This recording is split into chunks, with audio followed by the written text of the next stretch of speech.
watching Rogers TV.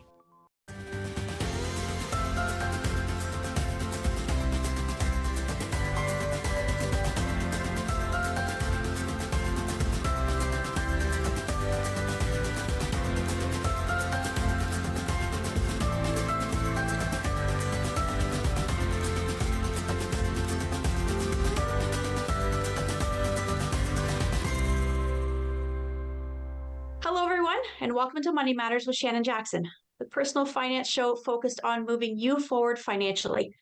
It's tax season, and that's the focus of our show today.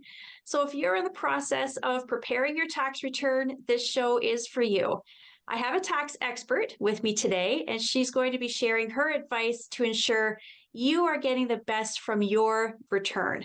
So joining me today, we have Daria Askerko, Communications Manager with Canada Revenue Agency. Daria, thank you for being here.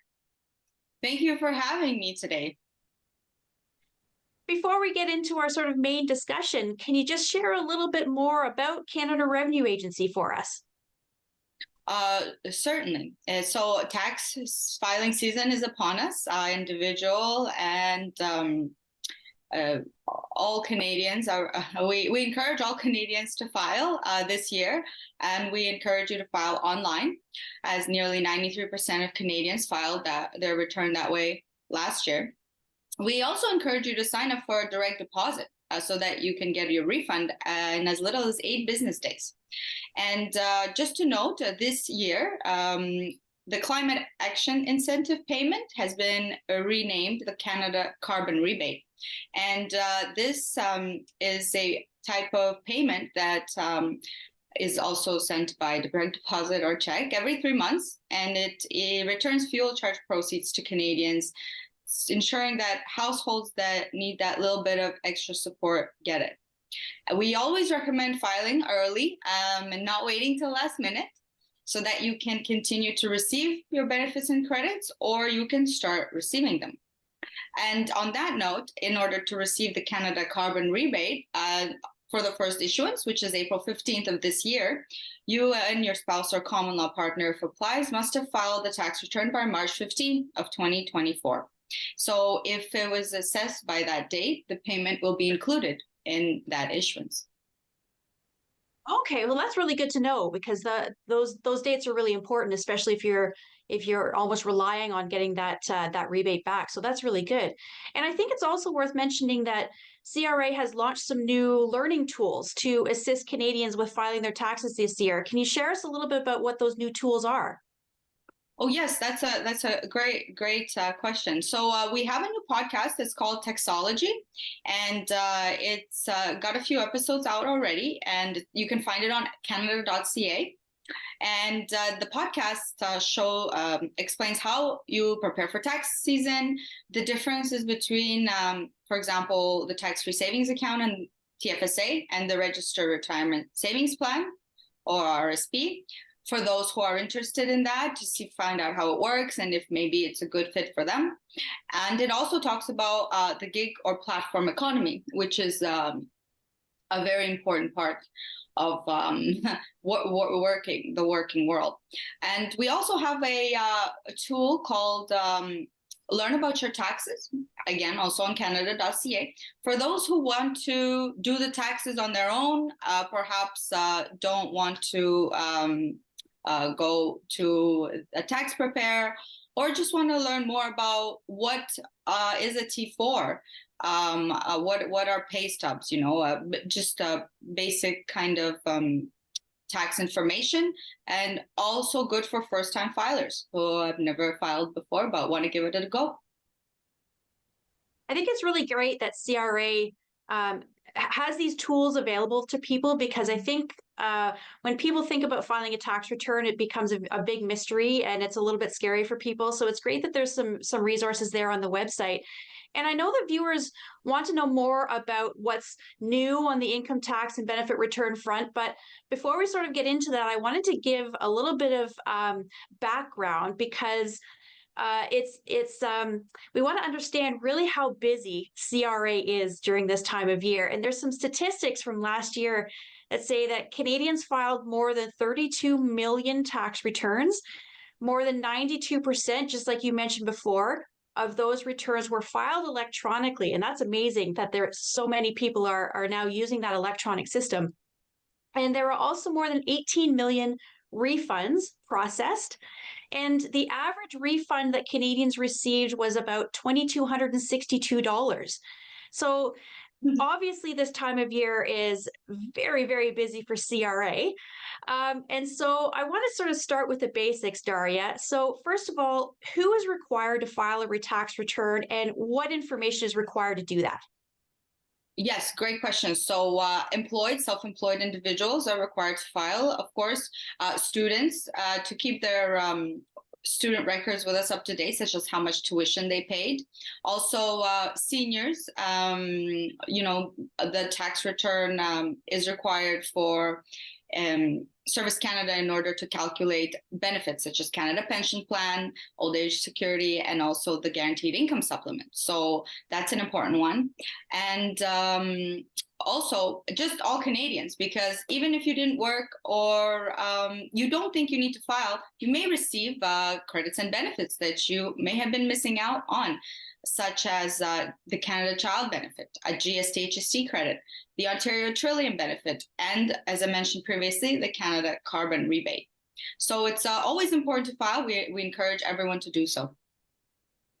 That's perfect. I thank you for laying out sort of individually the types of people that should be filing, because you're right. Even if you didn't earn an income or if you weren't working last year, it's still important to file that return because of those tax credits that you might be eligible for. So thank you for getting a little bit into detail about that.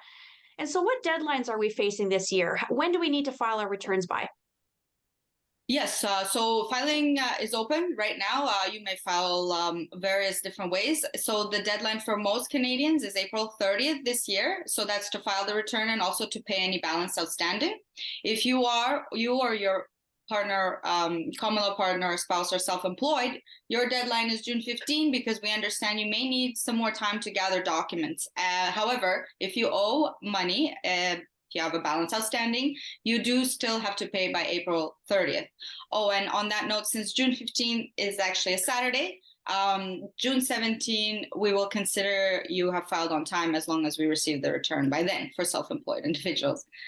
So again, it's very important to file in order to make sure that you either are getting your refund quickly or you know how much money you should pay by April 30th. And can you go into a little bit of detail about what the penalties are if we do file late? Yes, definitely. So the penalty is 5% on any outstanding balance owing for the tax year, along with a 1% compound interest that accrues every month on that balance for an up to 12 months. So it can be quite hefty, the amount of money that you pay. You know, the bigger, the larger amount of money you owe, the more money in interest you may accrue. So again, if you can't pay right away, it's important that you at least file on time so you can avoid that 5% penalty, and then interest will continue to accrue, but perhaps you can pay back little by little, whatever it is. Just file on time. You can. That's the most important part, is meeting that first deadline. Absolutely. Yeah. And so what options do Canadians have in order to file their returns? How can they do this? Great question. So there are several options. We've got online. We always, again, encourage online. There is certified software available on Canada.ca website. It's called NetFile. There's an extensive list, and a lot of it is free. So, if you want to get on your laptop, open up, learn about your taxes, open up the NetFile software. In combination, you may be able to file on your own. We've got the Community Volunteer Income Tax Program, or CVITP, and this provides free tax clinics to taxpayers with modest income and a simple tax situation. And volunteers at the tax clinics in community organizations can help you file your taxes. There are various tax clinics available. In order to see where is one closest to you, again, Canada.ca, and you can type in free tax clinic. You can always file by paper, and if you do file by paper, you should have received your tax package in the mail by now. And we also have simple file by phone. However, this is a telephone filing system that is only available by invitation. Okay, so there's lots of different options then for ways, at least, that we can file these returns. Obviously, the more options we have and the more flexibility we have, then the more chance we're going to be able to meet those deadlines, which is really great. And so what are some maybe common mistakes that people make when they're filing their tax returns? Fantastic question. So main one is not reporting all your income. A lot of people don't know that income like tips and gratuities, income from sales and goods and services if you're carrying on a business, even short-term contracts and freelance work, or what I mentioned before is the gig or platform economy, would be considered income. So any temporary work where you receive money for goods or services exchanged is considered income. Therefore, you do need to report it. Even online platform income, maybe like Uber Eats, Skip the Dishes, or perhaps social media platforms working. Again, you're offering your services in exchange for money. It is considered income. So that's one big one. Also, not keeping personal information up to date. So it's very important that if you change your address, you have to call all the different governments. You have to call your health card, you have to call the CRA, you have to call Service Canada for pension, etc. So my account is very convenient in this way. You don't have to call anybody. You can just log in online, change direct deposit, your address, marital status, everything. But of course, if you don't have that, you can always call the 1-800-959-8281 number. Claiming personal expenses. A lot of people do this, and things like funeral costs, wedding costs, loans from family members, and loss on sale of personal use property, like your car or principal residence, are not eligible expenses. Missing investment income. So before filing, you should make sure that all of your investment streams, where, how much you received, etc. Especially because sometimes if the amount is under a certain threshold, the bank doesn't send you a slip. However, you still have to report that income, that interest income you received. And lastly, in not supporting income and expenses, what that means is not having the appropriate documents to back up certain claims. Even T4 slips, it's good to keep a copy of all of your T4 slips, bank statements if you are not employed but self-employed, to show the amount of money coming in for goods or services that you have provided. Again, statement of all earnings. If you're a platform or gig economy worker, make sure that you document all of the money that you've received from various different jobs that you do. And again, of course, to substantiate claims for things like medical expenses, moving expenses. We don't need to see that at the time that you send your tax return, even if it's sent by mail. However, we can ask for that documentation for up to 6 years. That's all really good information. I really appreciate that. And I do want to encourage our viewers that if you are in the process of preparing your taxes right now, and if you do have any questions, the CRA website is really good to provide the answers to the questions that you might have. So do go and check it out because it could save you time. It could save you some worry. So definitely check out the CRA website. And of course, now when it comes to filing our taxes, we're all hoping for the same thing. The first one being that we're not going to have to owe anything. And of course, if we're getting a refund, it's a little bit of a bonus. And there's going to be some things that we're going to talk about in the second segment to help you to get the most out of your return. And Daria is going to have some really great advice when Money Matters returns. This program is brought to you by Ignite TV. Now you're in command. Visit Rogers.com for more details.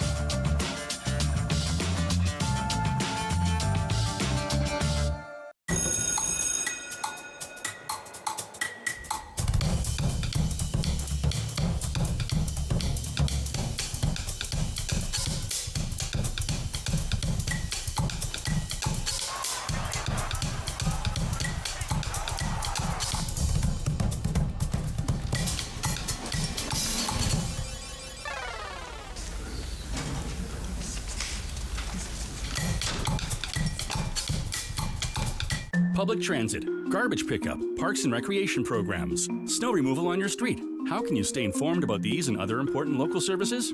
Tune to City Council coverage on Rogers TV. See your community leaders at work on Rogers TV City Council coverage. Welcome back to Money Matters with Shannon Jackson.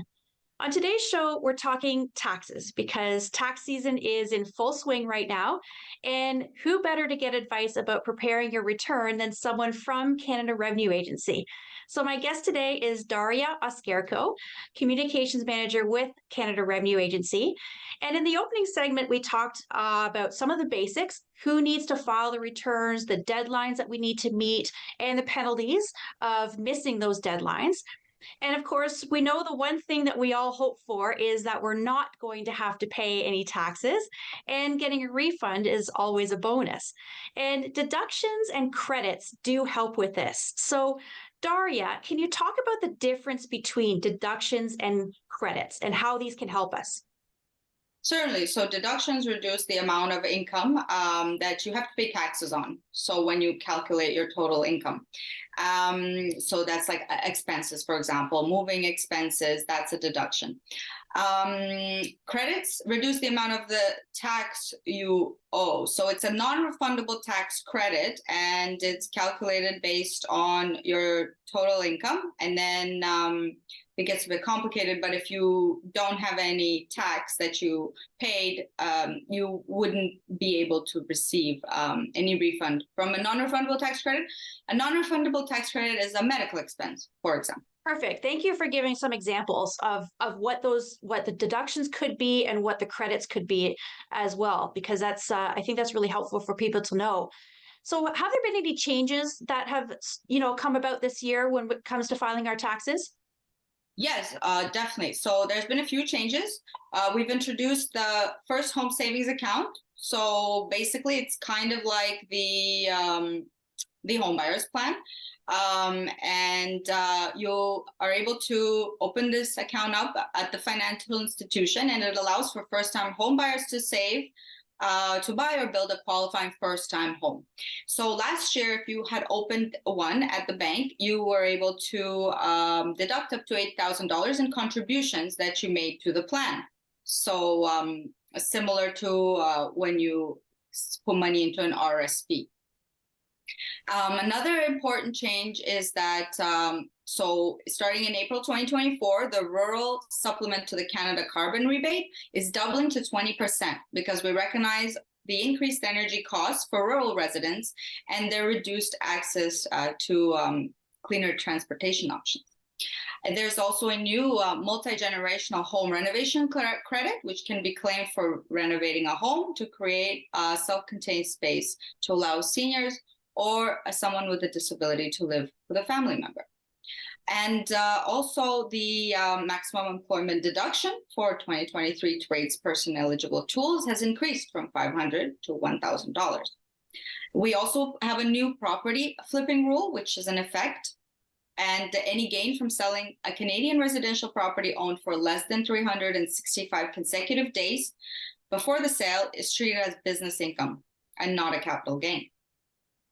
Something to watch out for is the way that refund checks are mailed out. So if you haven't signed up for direct deposit, your refund check will be sent out separately from the notice of assessment. So don't panic if you receive the notice of assessment, but not the refund that you had expected. It will come at a later time. And last but not least, the flat rate temporary method for claiming home office expenses is no longer available. So in order to claim home office expenses, the claim has to be certified by your employer. The employer has to fill out the T2200, and you have to fill out a T777 in order to calculate the amount of expenses that you incurred while working from home. That's perfect. Thank you for laying those out. And I think I should make sure all of this information is on the CRA website about these new changes, correct? Yes. We have a nice segment, What's New for filing for T1 filing season this year. And you can access all of this on the line. And if any more questions, of course, always individual benefit inquiries line is available at 1-800-959-8281. So try to determine what you can and can't claim. And of course, staying on top of the tax changes and preparing our tax return, it can be a challenge for a lot of people. And so this raises the question about when we should consider hiring a professional to help us to prepare our return. So, because I think there seems to be an opinion that if we hire a professional to prepare our return for us, then we will get a better return or a better refund from our tax return. Do you have any advice about hiring a professional, what we should be looking for, and maybe when not to hire a professional? Yes, definitely. I think that's a great question. I believe that those who have a simple tax situation and moderate income should always try to go to a free tax clinic, CVITP, or attempt to do their taxes online on their own. If you're just receiving pension benefits or government benefits, there's really no reason to do so. Same if you're employed and you have just the one job. Your refund is going to remain the same. It should remain the same as long as you do your taxes correctly, whether you do it on your own or a professional does your taxes for you. However, for those who have a complex tax situation, perhaps have various income sources and not just Canadian income, let's say there's foreign income involved, then you may need to consult a tax professional. Again, we always encourage you to do taxes on your own. We are available by phone. We have the resources online, the net file, etc. However, those with more a higher volume of receipts and claims and various sources of income may need to consult a professional, but the refund should be the same whether or not you do it or somebody else. I'll admit that the past year was the first year that I used tax software myself and prepared my own tax return. And I want to let viewers know that it was very easy to go through the program, enter in the amounts that you needed to. It was very straightforward and walks you through it step by step. So I really do encourage people that if you want to dig into it yourself, you can absolutely do it yourself. And because the programs out there are really, really user-friendly in order to help us to do that. So I encourage that as well. Now, for those who are self-employed, the gig workers out there, they have obviously a lot more to deal with when filing their taxes. So do you have any advice for those people when they're preparing their returns? Yes, definitely. So those types of people, I encourage them to keep a good record of all of the income sources that they have. It might be a bit meticulous, but it's better to do that because in the event, the CRA wouldn't have any T4 on file or any slips on file probably for this individual. So any income that is reported, it's got to be supported. Same with the deductions for expenses. That means that it's likely that there will be a review and we may ask for some documents from the taxpayer to substantiate the claims of income as well as expenses. So it's always very important to do that. Also, still very important to sign up for our online service, such as My Account, so that they can, do the updates, whatever they can on there, and also check the status of their tax return. And yes, and for those kinds of people, it may be prudent to hire somebody, a professional, because you may not be able to do that on your own for the first time, and also the free tax clinics are likely not able to are not well equipped to handle such a volume of documents. So I think that would be the best advice that I could give them, and also to ensure they're reporting all the income. So check to see, is this something I should report? And if they're not sure, you can always check Canada.ca. We have, again, our maybe they would have to call the business inquiries line, which is, I believe, 1-800-959-5525. And also they may have to register for, GST, HST account, because if they're making over $30,000, they have to collect and remit GST, HST to the Canada Revenue Agency. Sorry to cut you off. Thank you. No, that's okay, because that's important, especially as a self-employed person, because not everyone is aware. Number one, depending on the type of business that you are running, first of all, what type of business expenses are deductible, as well the HST issue. Are you earning over that $30,000 of revenue where you should be collecting HST? And if you are, then there's the additional HST returns that you need to file and that you're responsible for filing. So that's really good information. And so obviously, I want to make sure that viewers are aware that even if you do get a professional to help you prepare your tax return, you as the taxpayer are ultimately the one responsible for your income tax return. So I encourage everyone to review your tax return before it actually gets filed, so that you can confirm that the information on there is correct. Now, moving a little bit in a slightly different direction, because not everyone's going to receive a refund on their tax return this year. And for those who do have to owe, we know that Canadians are having a hard time financially right now with interest rates and increased living expenses and things like that. And so do you have any advice for those people who may need to owe taxes this year? Any advice on if they're not able to pay the amount in full? Is there a way to work with CRA? Oh, yes, definitely. Again, filing on time is important to avoid that late filing penalty. And then if there is a balance outstanding, you can always call the contact center and make a payment arrangement. So you could pay off the balance in whatever is convenient for you, and whatever is the amount that you can, monthly or biweekly, whatever it may be. And, we're always definitely willing to help and make the arrangement depending on your financial situation. The balance doesn't have to be. It's best if it's paid in full, yes, at the time that it is due. However, it definitely payment arrangements definitely can be made. I appreciate you saying that, because it's important to know that you want to keep communicating with CRA in this particular situation, because like you say, there can be arrangements that can be made in those particular situations. So I really appreciate that.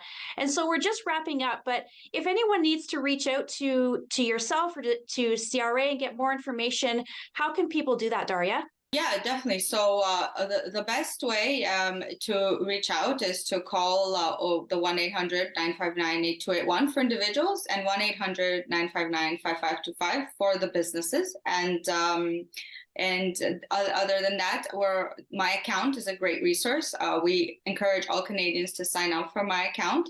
And also our website, Canada.ca, is a great resource. Thank you so much, Daria, for being here and sharing your advice.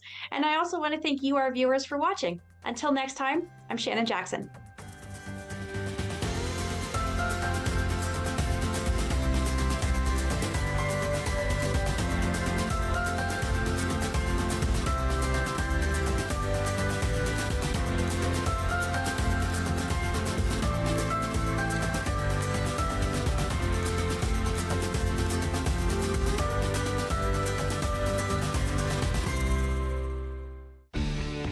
Connect with us by visiting our website or email us at comments@rogerstv.com.